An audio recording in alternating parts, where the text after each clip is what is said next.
Touring cinema நேயர்களுக்கு வணக்கம். Tamil cinema இதுவரைக்கும் நிறைய வில்லன் நடிகர்களை பார்த்திருந்தாலுமே, ஒரு சிலர் மட்டும்தான் அவங்களுடைய வித்தியாசமான நடிப்பாலையும், யதார்த்தமான நடிப்பாலையும் மக்களோட மனசுல கடைசி வரைக்கும் இடம் பிடிச்சிருப்பாங்க.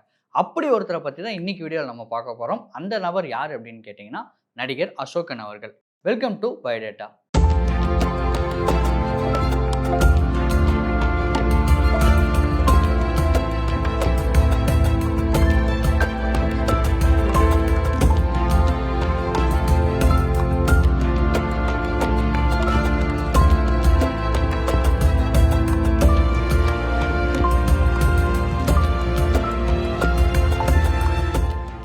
திருச்சி மாவட்டத்தில் பிறந்த அசோகன் அவருடைய காலேஜ் டேஸை பார்த்தீங்கன்னா திருச்சியிலே முடிக்கிறாருங்க. தொடர்ந்து பார்த்தீங்கன்னா அவருக்கு நடிக்கணும் அப்படின்னு ஆசை வருது. அதனால பார்த்தீங்கன்னா அவருடைய நண்பர்களான பாலாஜி, ஜெமினி கணேசன் இவர்களுடைய உதவி மூலமா அவர் வந்து சினிமாவுக்குமே வராருங்க.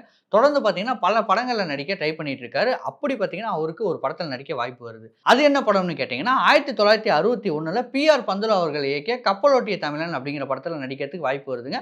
அவர் நடித்த முதல் படமுமே அதுதான். தொடர்ந்து டி.ஆர். ரமணா அப்படிங்கிற ஒரு இயக்கத்தில் மணப்பந்தல் அப்படிங்கிற படத்தில் நடிக்கிறாரு. அந்த படத்தில் தான் அவருடைய அந்துவான் மரியதாஸ் அப்படிங்கிற பேரை மாற்றி அசோகன் அப்படிங்கிற பேரை கொடுக்குறாரு அந்த டைரக்டர். தொடர்ந்து அவருடைய படங்களை பார்த்தீங்கன்னா அசோகன் அப்படிங்கிற பெயர்லயே நடிக்கிறாரு. அதுவுமே அவருடைய பெயராகவும் மாறுது. தொடர்ந்து 1963 கே சங்கர் அப்படிங்கிற ஒரு டைரக்ஷன்ல இது சத்தியம் அப்படிங்கிற படத்துல இவர் ஹீரோவா அறிமுகமாகறாருங்க. முக்கியமான மேட்டர் என்னன்னா, அந்த படத்துல ஃபர்ஸ்ட் நடிக்க இருந்தது எம்ஜிஆர் அவர்கள். சில காரணங்களால அவரால் நடிக்க முடியல. ஸோ அந்த படத்துல இவர் ஹீரோவா அறிமுகமாகறாரு. தொடர்ந்து அடுத்த வருஷமே 1964 சின்னப்ப தேவர்கள் அவர்கள் தயாரிச்சு தெய்வ திருமகள் அப்படிங்கிற படத்துல ஹீரோவா நடிக்கிறார். அந்த அடுத்த வருஷமே 1965 மொத்தம் 3 படங்கள்ல ஹீரோவா நடிக்கிறாரு. தொடர்ந்து 60, 70களில் ஹீரோவா மட்டும் நடிக்காம அவருக்கு கிடைச்ச எல்லா வாய்ப்புகளையுமே, அதாவது அப்பாவாகவும் சரி, இல்லை ஒரு காமெடியன் கேரக்டர்லையும் சரி, வில்லன் நடிகராகவும் சரி, ஒரு தொழிலதிபராகவும் சரி, வேலைக்காரனாகவும் சரி, இப்படி அவருக்கு கிடைச்ச எல்லா வாய்ப்பையுமே பயன்படுத்தி எல்லா படங்களையுமே நடிக்கிறாரு. கிட்டத்தட்ட 20 வருஷத்துல பார்த்தீங்கன்னா 350 படங்களுக்கு மேல நடிச்சிருக்காரு அசோகன் அவர்கள்.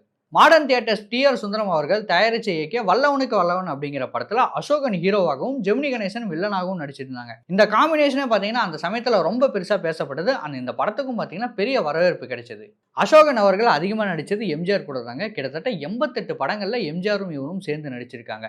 அன்பேவா அப்படிங்கிற எம்ஜிஆர் படத்தில் இவர் நடிச்சிருப்பாரு. அந்த கேரக்டருமே ரொம்ப பெருசாக பேசப்பட்டதுங்க. காரணம் என்ன அப்படின்னா, அந்த படத்தில் இவருக்கு வந்து ஒரு லவ் ஃபெயிலியர் அப்படிங்கிற விஷயம் நடக்கும். அந்த சமயத்திலும் ஒரு ஸ்டைலான நடிப்பு கொடுத்துருப்பாரு. அதனாலே அந்த படம் பார்த்தீங்கன்னா பெரிய ஹிட் ஆச்சு அப்படின்னு சொல்லலாம். தொடர்ந்து பார்த்தீங்கன்னா எம்ஜிஆரோட உலகம் சுற்றும் வாலிபன் அப்படிங்கிற படத்தில் பைரவன் அப்படிங்கிற விஞ்ஞானி கேரக்டர் பண்ணியிருப்பாரு. அந்த கேரக்டருமே ரொம்ப பெருசாக பேசப்பட்டது.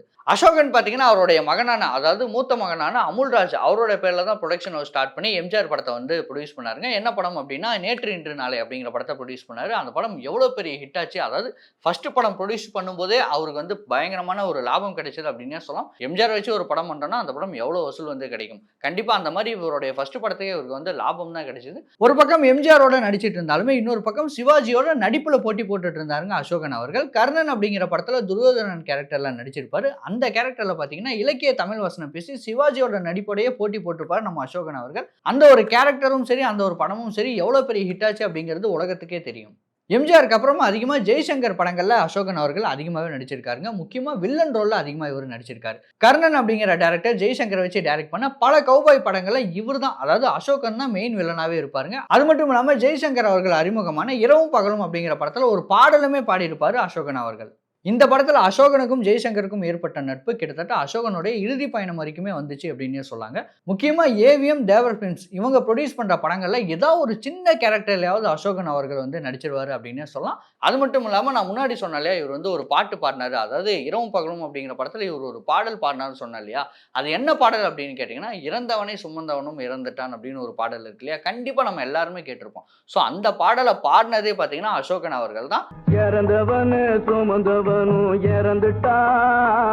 அது மட்டும் இல்லாம இன்னொரு பாடலுமே இருக்கு. இவரோட ஒரு கெரியர்ல ரொம்ப பெஸ்டான பாடல், யாருமே மறக்க முடியாத பாடல் அப்படின்னு சொல்லலாம். வீடு வரை உறவு அப்படின்னு ஒரு பாட்டு வந்து கண்டிப்பா நம்ம கேட்டிருப்போம். நம்ம மனசு வந்து ரொம்ப லோவா இருக்கும்போது அந்த பாட்டை கேட்டோம்னா கண்டிப்பா வந்து போங்கடா எதுவுமே நமக்கு தேவையில்லடா, நம்ம லைஃப் கோ அண்ட் ஃப்ளோல போலாண்டா அப்படிங்கிற மாதிரி ஒரு மைண்ட் செட் வரும். வீடு வரை உறவு, வீதி வரை மனைவி. அந்த பாடலில் பார்த்தீங்கன்னா நடிச்சிருக்கிறதே நம்ம அசோகன் தாங்க. கிட்டத்தட்ட பார்த்தீங்கன்னா ஒரு ஹேண்டிகேப் மாதிரி நடிச்சிருப்பாரு. ஒரு ஃப்ளோவாக ஜஸ்ட் போகிற மாதிரியான ஒரு கேரக்டரில் பாடிக்கிட்டே போவார். அந்த பாடலை பார்க்கும்போது வீடியோவும் சரி, ஆடியோவும் சரி கேட்கும்போதே பார்த்தீங்கன்னா இவ்வளோதான லைஃப் அப்படிங்கிற மாதிரி ஒரு எண்ணமே வந்துடும். ஸோ அந்த பாடலில் நடித்ததும் பார்த்தீங்கன்னா நம்ம அசோகன் அவர்கள் தான். கந்தன் கருணை அப்படிங்கிற படத்துல சூரபத்மன் கேரக்டர்ல அசோகன் நடிச்சிருப்பாருங்க. ஒரு கொடூரமான வில்லனா நடிச்சிருப்பாரு அப்படின்னு சொல்லலாம். அந்த படம் பார்க்கும்போது சூரபத்மன் உண்மையாலுமே இவ்வளோ ஒரு கொடூரமான வில்லனா தான் இருந்திருப்பாரோ, இவ்வளோ ஒரு கோவக்காரரா தான் இருந்திருப்பாரோ, இவ்வளோ ஒரு அகங்காரம் பிடிச்ச ஒரு மனுஷனா தான் இருந்திருப்பாரு அப்படிங்கிற மாரி நம்ம கண்ணு முன்னாடி வந்து காட்டியிருப்பாரு நம்ம அசோகன் அவர்கள். அந்த படம் எவ்வளோ பெரிய ஹிட் ஆச்சு அப்படின்னு நமக்கே நல்லா தெரியும். அதே மாரி பார்த்தீங்கன்னா, சக்தி லீலே அப்படிங்கிற படத்திலயும் வந்து நடிச்சிருப்பாரு. அந்த படத்திலயும் ஒரு சூப்பரான வில்லனா நடிச்சிருப்பாரு. அது மட்டும் இல்லாம அவரோட கெரியர்ல தி பெஸ்ட் வில்லனா அடிமை பெண் அப்படிங்கிற படத்துல வந்து நடிச்சிருப்பாரு. ரஜினியோட முரட்டுக்காலை அப்படிங்கிற படத்துலயுமே முக்கியமான ரோல் பண்ணியிருப்பாரு அசோகன் அவர்கள். துணிவே துணை, அதே கண்கள் போன்ற திகில் படத்திலையும் நடிச்சிருக்காரு அசோகன். அது மட்டும் இல்லாம 3 எழுத்து அப்படிங்கிற படத்துல பெரிய குடுமியோட வேஷ்டி மேல பெல்ட் கட்டிட்டு இழுத்து இழுத்து பேசுற மாதிரியான ஒரு கேரக்டர்ல நடிச்சிருப்பாரு. இப்ப இருக்க அந்த மிமிக்ரி ஆர்டிஸ்ட்லாம் இருப்பாங்க இல்லையா, அவங்க அசோகனோட வாய்ஸ் எடுக்கணும்னா அந்த படத்துல இருக்க வாய்ஸை தான் எடுத்து பேசுவாங்க. அந்த அளவுக்கு அந்த படத்துல பாத்தீங்கன்னா ரொம்ப சூப்பராகவே நடிச்சிருப்பாரு. அந்த கேரக்டருமே பெருசா பேசப்பட்டது. அது மட்டும் இல்லாம அலாவுதீனும் அற்புத விளக்கும் அப்படிங்கிற படத்துல பூதமாவும் நடிச்சிருப்பாரு. ஆக்சுவலா அந்த ரோல்ல ரொம்ப சூப்பராகவே நடிச்சிருப்பாரு அப்படின்னு சொல்லலாம். திரிலோகச்சந்தர் அவர்களுக்கு முதல் பட வாய்ப்பு கிடைக்கிறதுக்கு காரணமா இருந்தவரும் அசோகன் தாங்க. அசோகர் ஆக்சுவலா ஒரு கிறிஸ்தவருங்க. ஆனா சரஸ்வதி அப்படிங்கிற கோவையில இருக்க ஒரு பிராமண பெண்ணை இவர் வந்து காதலிக்கிறாருங்க. அந்த காதலுக்கு பல எதிர்ப்புகள் வருது. இருந்தாலுமே அவர் திருமணம் செய்யறாரு அந்த பெண்ணையே. அதுவும் யாரோட உதவியோடன்னு கேட்டீங்கன்னா, எம்ஜிஆர், ஏவிஎம் சரவணன், திரிலோகச்சந்தர் இவங்களோட உதவியோட இந்த திருமணம் நடக்குது. அதாவது பிராமண பெண்ணை திருமணம் பண்ணாலுமே இவரோட குழந்தைங்களுக்கு பாத்தீங்கன்னா கிறிஸ்தவ நேம் தான் வைக்கிறாரு. இவருக்கு வந்து 2 ஆண் மகன் பிறக்கிறாங்க. அவங்களுக்கு பாத்தீங்கன்னா அமல்ராஜ், வின்சென்ட்னு கிறிஸ்தவ பேர் தான் வைக்கிறாருங்க. இதுல இவரோட மகனான வின்சென்ட் அப்படிங்கிறவங்க இப்போ வரைக்குமே சினிமாவில் நடிச்சிட்டு இருக்காங்க. முக்கியமா வில்லன் கேரக்டர்ல நடிச்சிட்டு இருக்காங்க. இப்ப இருக்க பல நடிகர்கள் வில்லனா நடிச்சாலுமே வில்லனுக்கான இலக்கணமா இப்போ வரைக்கும் அசோகன் அவர்கள் தான் இருக்காரு அப்படிங்கிறது மறுக்க முடியாத உண்மை. மீண்டும் ஒரு பயோடாட்டா நிகழ்ச்சியில் வேறு ஒரு பிரபலத்தோட வாழ்க்கை வரலாறு பத்தி பார்க்கலாம். அது வரைக்கும் தேங்க்யூ.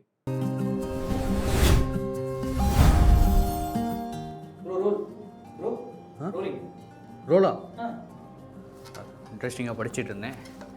ஸோ மக்களே, டூரிங் டாக்கீஸ் நடத்தின ஃப்ரேம் அண்ட் ஃபேம் அவார்ட் ஃபங்க்ஷனுக்கு நீங்கள் பயங்கரமான சப்போர்ட்டை கொடுத்துருந்தீங்க. அண்ட் அதே வீடியோக்கள் எல்லாமே நம்ம வந்து யூடியூப்பில் அப்லோட் பண்ணதுமே எல்லாருமே அந்த வீடியோஸை பார்த்து ரொம்ப அதிகமாக சப்போர்ட் பண்ணியிருந்தீங்க அப்படின்னே சொல்லலாம். இவங்களாம் வந்து கலந்துக்கிட்டாங்களா அப்படிங்கிற மாதிரி எல்லா வீடியோக்குமே நீங்கள் வந்து ரொம்ப அதிகமாக சப்போர்ட் பண்ணியிருந்தீங்க. ஆனால் நம்ம வியூவர்ஸ் எல்லாருமே கண்டிப்பாக வீடியோ மட்டும் பார்ப்பாங்கன்னு கேட்டால் நிச்சயமாக கிடையாது. சில பேருக்கு வந்து புத்தகம் படிக்கிற அந்த ஒரு ஆர்வமே இருக்கும். ஸோ நம்ம டூரிங் டாக்கீஸ் நடத்தின ஃப்ரேம் அண்ட் ஃபேம் அவார்ட் ஃபங்க்ஷனுடைய ஈவெண்ட்டில் நடந்த முக்கியமான விஷயம், யாரெல்லாம் அவார்டு வாங்கினாங்க, யாரெல்லாம் கலந்துக்கிட்டாங்க அப்படிங்கிற விஷயத்த புத்தகமாக தொகுத்து ஒரு புத்தகம் நம்ம இப்போது வெளியிட இருக்கோம். ஸோ அதுதான் இந்த புத்தகம் என்னோட கையில் இருக்குது. அதை தான் நான் இப்போது இவ்வளோ இன்ட்ரெஸ்டிங்காக படிச்சுட்டு இருந்தேன். இந்த புத்தகம் உங்களுக்கு வேணும் அப்படின்னு நீங்கள் நினச்சிங்கன்னா ஃபுல்லாகவே ஃப்ரீ. உங்களுக்கு இந்த புத்தகம் கண்டிப்பாக கிடைக்கும். நீங்கள் பண்ண வேண்டிய விஷயம் ஒன்றே ஒன்று தான். இந்த புத்தகம் உங்கள் வீட்டுக்கு வந்து சேரணும் அப்படிங்கிற விஷயமான டெலிவரி சார்ஜ் அப்படிங்கிற விஷயம் இருக்கு இல்லையா, அதுக்கு மட்டும் நீங்கள் பே பண்ணால் போதும். வெறும் 100 rupees தான். ஸோ நீங்கள் பண்ண வேண்டிய ஒரே விஷயம், கீழே இருக்க இந்த நம்பருக்கு கால் பண்ணுங்கள். இந்த புத்தகம் உங்கள் வீடு தேடி வரும். ஸோ நான் புத்தகத்தை படிக்க ஆரம்பிக்கிறேன். மறக்காமல் அந்த நம்பர்லாம் போட்டுருங்க. Sure bro. ஓகே கஷ்டிக்கலாமா? யா.